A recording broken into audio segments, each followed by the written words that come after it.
วายดีล่ะสบายดีมาแต่บ้านใดหัวผู้นากาย บ่ภูนากายเนาะแขวงใดคำมวลน้องสื่ออะไรสีพันดอน เป็นอะไรมาเหตุใบขับขี่ขีดว่ายากหรือไง ง่ายเนาะ ง่ายเนาะ พรมันยังบวชินกับทางซื่อ เออ แต่ว่าก็ธรรมดา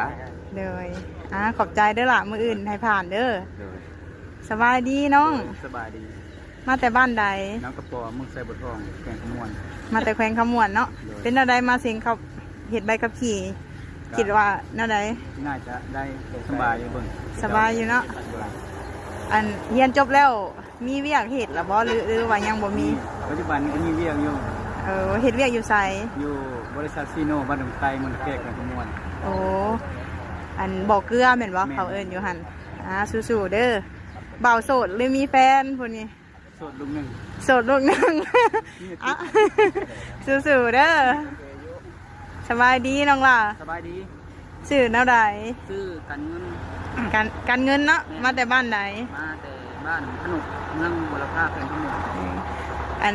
เคยขับรถมาหรือบ่แม่เห็ดใบขับขี่นี่ เคยมาผมซ่อมนี่ โอ้